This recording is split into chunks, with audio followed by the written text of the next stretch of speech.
The wilderness offers tranquility, but it also harbors unexpected dangers. Picture this. The crunch of leaves underfoot fades as you notice a massive silhouette ahead. Whether it's a towering grizzly, a stealthy black bear, or a relentless polar bear, each encounter carries risks that could turn a serene hike into a life or death situation. What do you need to do to escape the attack? Watch the entire video today. Don't forget to subscribe, because you'll have a surprise coming soon. Story 1. Ab Story 1. It was a crisp October morning in 2024, and the rugged mountains of eastern Turkey were alive with the familiar rhythms of pastoral life. The village of Geçitli, nestled deep in the highlands of Van province, had always been home to resilient souls accustomed to the harshness of their environment. Among them was Mehmet, a 48-year-old shepherd whose livelihood, like that of many in the region, depended on the health and safety of his flock. Mehmet was no stranger to the wilderness. For over 3 decades he had roamed the rolling pastures and thick forests with his sheep, enduring everything from biting winters to summer droughts. He had heard stories of wolves and jackals, the typical threats to livestock in this part of the world. Brown bears, though present in the region, were rare visitors. A bear sighting is a tale for the evening fire, Mehmet would often say, brushing aside any concerns. But on this day, the stories would come alive in a way he never imagined. Geçitli sits at the crossroads of tradition and untamed wilderness. The village is surrounded by an expansive landscape of jagged peaks, dense pine forests, and sprawling meadows. It's a place where the natural world commands respect. Villagers rely on their wits and a deep understanding of their environment to coexist with the wildlife. October in these highlands is a transitional time. The crisp air carries the faint scent of approaching snow, and the forests become a patchwork of amber and crimson. Mehmet's flock, consisting of 120 sheep, was his pride. That morning, he set out, as he always did, stick in hand, whistling to his dogs as they guided the sheep to graze along a secluded hillside. Around midday, Mehmet's dogs began behaving strangely. The usually boisterous animals froze, their ears perked, and their growls low and guttural. Mehmet knew this sign well. Danger was near. Scanning the tree line, he saw the outline of a large figure moving with a deliberate gait. It was a brown bear, and it was closer than he had ever seen one. The bear, later estimated to weigh over 400 pounds, had likely been drawn by the scent of the sheep. As it emerged from the shadows, Mehmet's heart sank. He yelled and waved his stick, hoping to scare the animal off, but instead of retreating, the bear charged. Time slowed as the massive predator closed the distance in seconds. Mehmet's dogs lunged at the bear, barking and snapping, but the sheer size of the animal dwarfed their efforts. The bear swatted one dog aside and set its sights on Mehmet. Summoning every ounce of courage, Mehmet struck back with his shepherd's stick. He aimed for the bear's sensitive nose and eyes, shouting at the top of his lungs. Miraculously, his strikes landed true, and the bear hesitated, giving him a chance to crawl away. The dogs, regrouping, continued to harass the animal, their barking relentless. This combination of resistance proved too much for the bear, which eventually retreated into the woods, leaving Mehmet bleeding and shaken but alive. Mehmet's injuries were severe.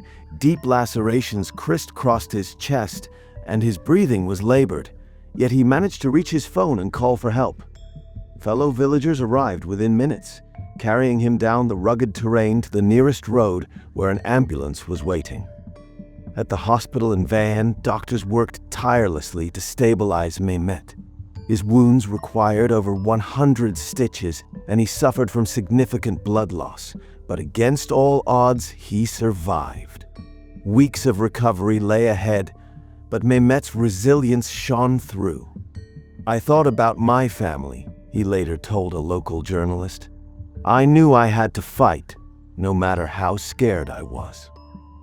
Brown bears, Ursus, octos, in eastern Turkey are a protected species, and their interactions with humans are a subject of growing concern. Habitat encroachment and food scarcity often push these majestic creatures closer to human settlements. While attacks remain rare, they highlight the delicate balance between preservation and safety.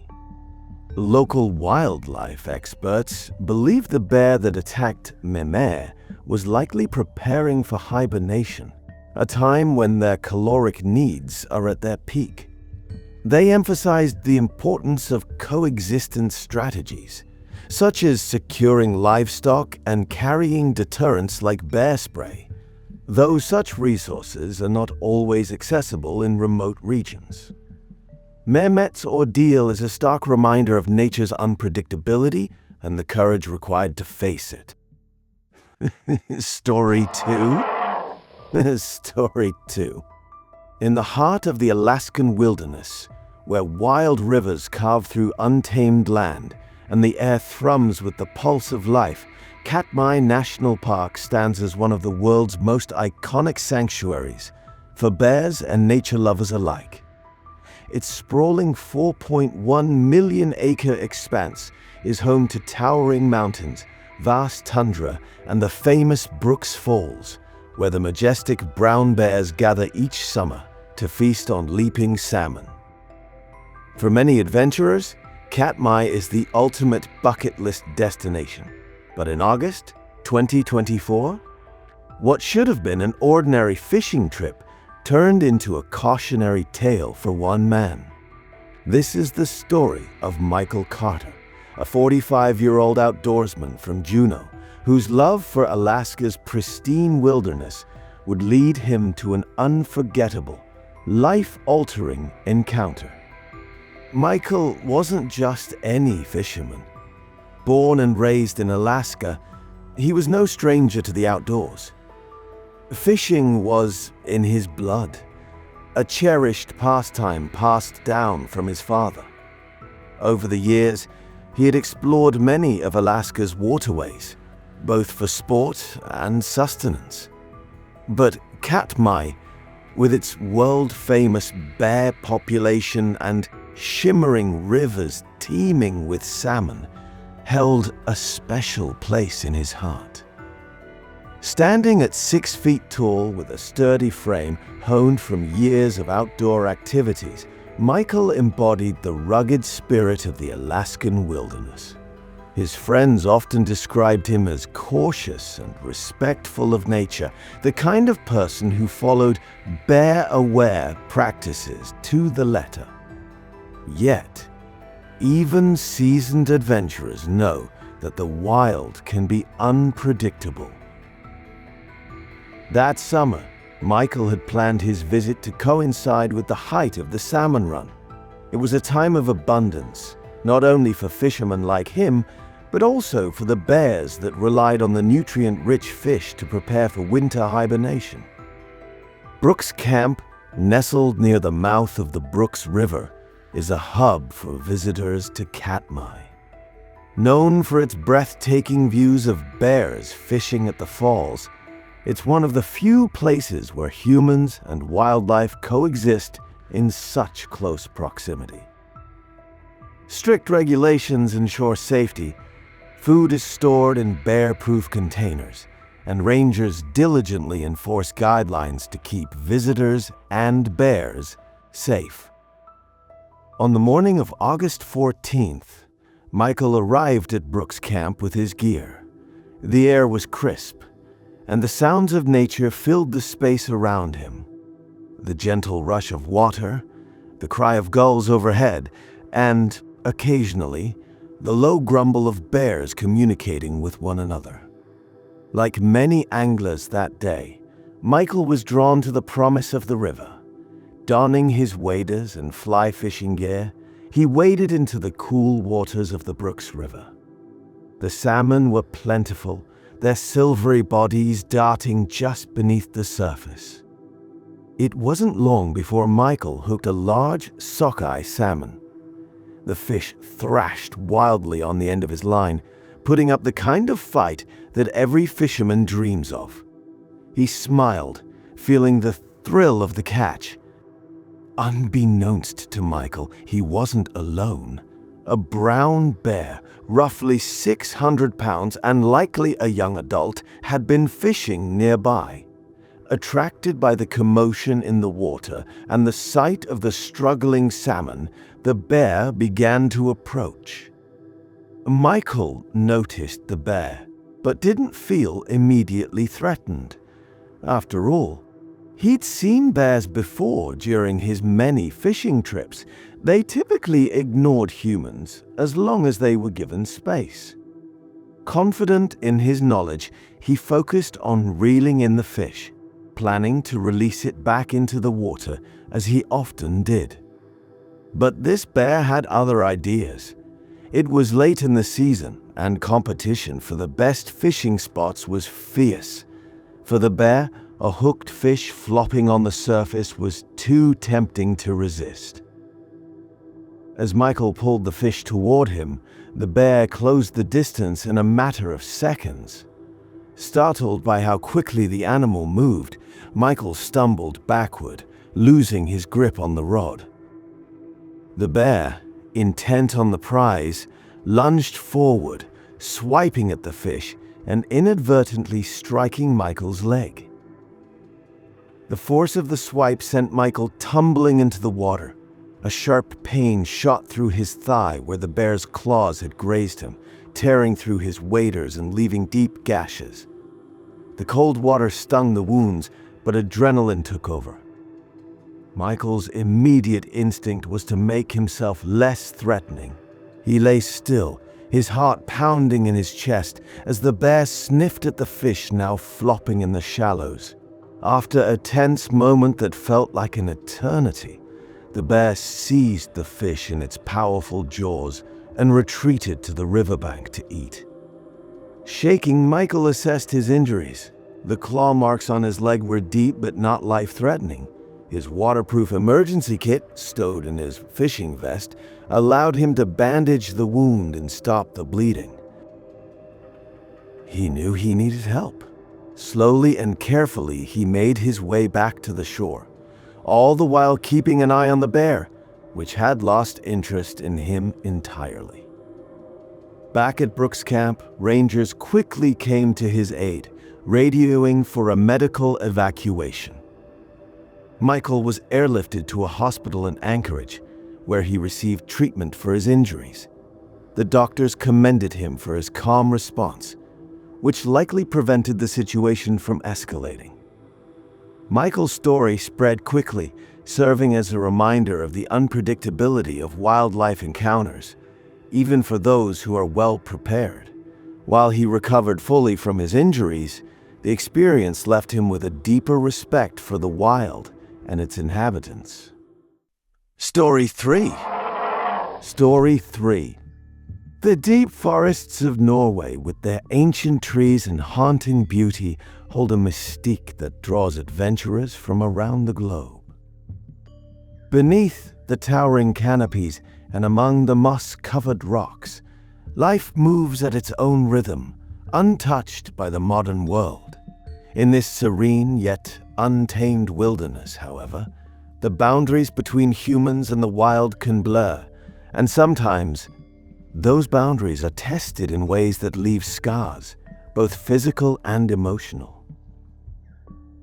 This is the story of James Jim Riley, a 33-year-old outdoors enthusiast from Minnesota who traveled to Norway in search of solitude, inspiration, and a connection to nature. What began as a peaceful camping trip turned into a harrowing fight for survival when he unknowingly stumbled into a brown bear's territory during the height of summer. Jim was no stranger to the outdoors. Back in the United States, he spent countless weekends hiking and camping in the national forests of the Midwest. His love for the wild stemmed from childhood trips with his father, who taught him the essentials of wilderness survival and instilled in him a respect for the natural world. At 6'4" and fit from years of outdoor activities, Jim radiated confidence in his ability to handle whatever challenges nature threw his way. In July 2024, he decided to take his first international camping trip, choosing Norway for its legendary fjords, dense forests, and rich wildlife. For Jim, the trip was about pushing boundaries, immersing himself in a land where humans are visitors in a realm dominated by nature's raw power. Jim's destination was a secluded forest area in southeastern Norway, near the Dolfrefjell-Sundalsfjella National Park. This region, known for its rugged beauty and wildlife diversity, is home to lynxes, moose, wolves, and brown bears. The brown bears in particular are elusive creatures, rarely seen, but ever present in the minds of those who venture into their domain. The forest Jim chose was far from the beaten path. Towering pines and birches formed a natural cathedral, their dense canopy casting dappled shadows over the forest floor.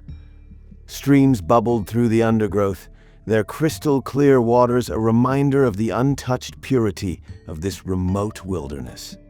It was here, amidst the tranquility, that Jim pitched his tent for what he hoped would be a rejuvenating escape from the bustle of modern life.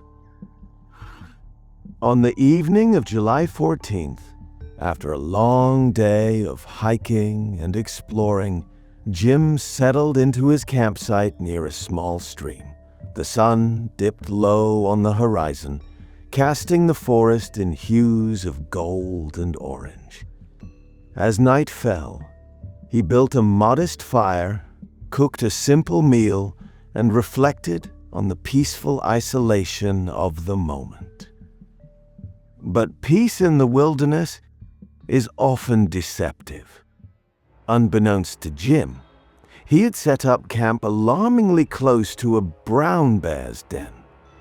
Female bears, especially those with cubs, are notoriously territorial during the summer months, and the slightest provocation can elicit a swift and powerful response.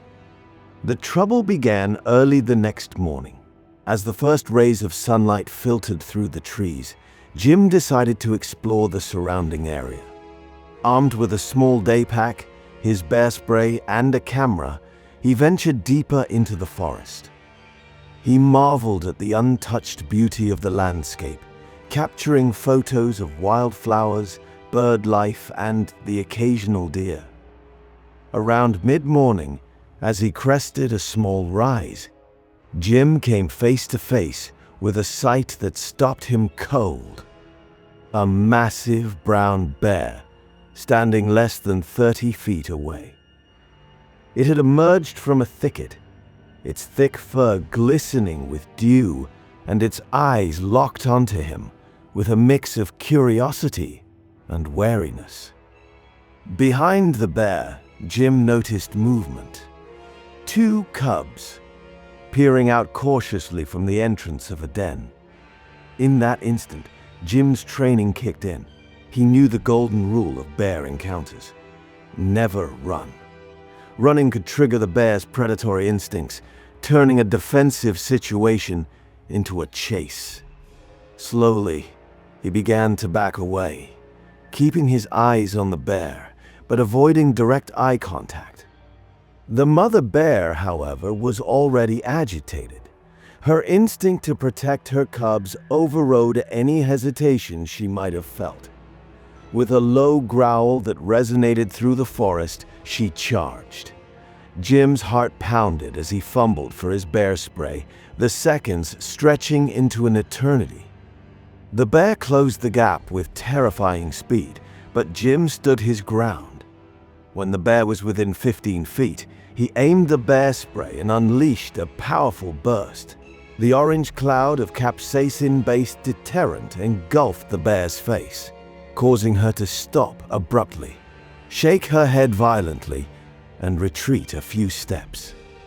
Jim continued spraying in short bursts, creating a barrier between himself and the animal. Disoriented and unwilling to press further, the bear eventually turned and retreated toward her cubs. Jim, shaking but unharmed save for a few scratches sustained during his retreat through the underbrush, wasted no time. He quickly retraced his steps to camp, packed his gear, and began the long trek back to his car. Jim reported the encounter to local authorities, who commended him for his preparedness and quick thinking. He was treated for minor injuries at a nearby clinic and spent the remainder of his trip in less remote areas, reflecting on the fragility of the balance between humans and wildlife. Story 4. The Great Divide Trail, snaking through the breathtaking beauty of the Canadian Rockies, is a place where nature reigns supreme.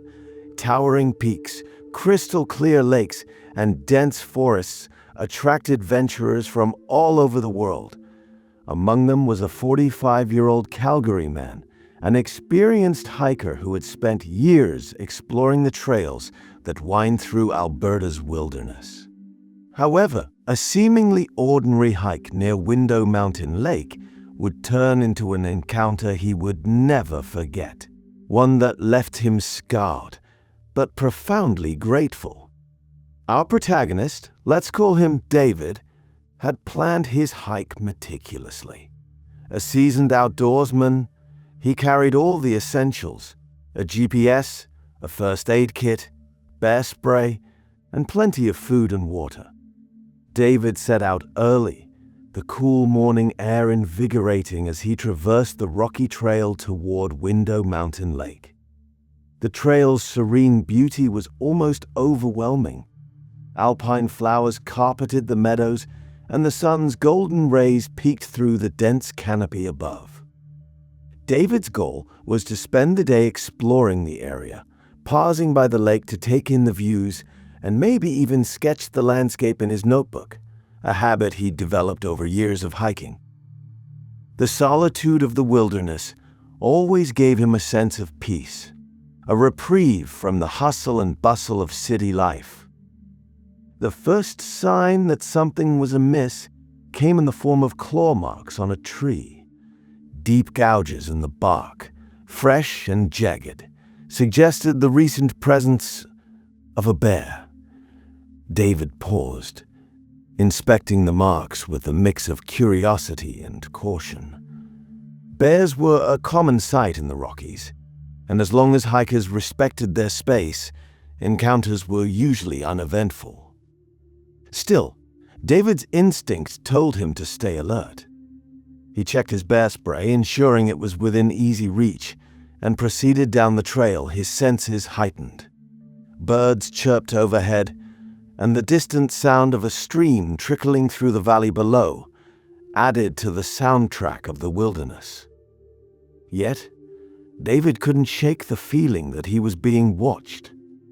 As David neared a bend in the trail, the forest seemed to fall eerily silent. The usual rustling of leaves and chattering of squirrels ceased. It was as if nature itself was holding its breath. Then, out of the corner of his eye, David caught movement. A shadow emerged from the underbrush, large, dark, and unmistakably bear-like. The bear stepped onto the trail, its massive form blocking David's path. Though the species wasn't immediately clear, its sheer size and presence demanded respect. David froze, his heart pounding in his chest. The bear's eyes locked onto his, its posture neither overtly aggressive nor entirely indifferent. It seemed to be assessing him, much as he was assessing it. Following his training, David avoided direct eye contact and slowly backed away, speaking in a calm, steady voice. "Easy, buddy," he murmured. "I'm just passing through." He reached for his bear spray, his fingers trembling slightly as adrenaline surged through his veins. Without warning, the bear's posture changed. It huffed loudly, a sound that sent shivers down David's spine, and began to move toward him at an alarming speed. David's instincts kicked in, and he deployed his bear spray, creating a cloud of deterrent between himself and the animal. The bear hesitated, shaking its head and retreating slightly, but it didn't flee entirely. Instead, it circled back into the underbrush, out of sight but not out of mind. David took this opportunity to retreat as quickly and safely as possible, his heart hammering in his chest. Every step felt like an eternity as he scanned his surroundings, alert for any sign of the bear's return. The encounter left David shaken, but he pressed on, determined to put distance between himself and the bear. Unfortunately, the rugged terrain made for slow progress, and in his haste, David stumbled, sustaining significant injuries to his leg. The pain was immediate and intense, but his survival instincts overrode the discomfort. He fashioned a makeshift splint, using branches and the contents of his first aid kit, an act of ingenuity born from years of outdoor experience. Realizing he wouldn't make it back to his car on his own, David activated his emergency beacon. The device sent a signal to local authorities, alerting them to his location and the urgency of his situation. As he waited for rescue, David's thoughts were a whirlwind of gratitude and determination. He knew that his preparation and quick thinking had likely saved his life. Hours later, the distant sound of helicopter blades broke the forest's silence. Search and rescue teams, well trained for such scenarios, arrived to airlift David to safety. The team commended his preparedness, noting that his actions had made their job significantly easier. David was flown to a nearby hospital where he received treatment for his injuries and began the process of physical and emotional recovery. The encounter made headlines, prompting authorities to close the trail temporarily as they investigated the incident. While they couldn't confirm the bear's species or the precise circumstances that led to the encounter, they emphasized the importance of safety and preparation when venturing into bear country. For David, the experience was life-altering. Though he'd always respected the power and unpredictability of nature, the encounter reinforced just how vital it is to remain vigilant and prepared. As he recovered, he reflected on the lessons he'd learned and the profound connection he felt to the wilderness, even in the face of its dangers. If you found this video insightful, make sure to subscribe to the channel and turn on notifications for the latest videos on wildlife safety, survival tips, and fascinating animal stories. Stay safe, stay informed, and we'll see you in the next one.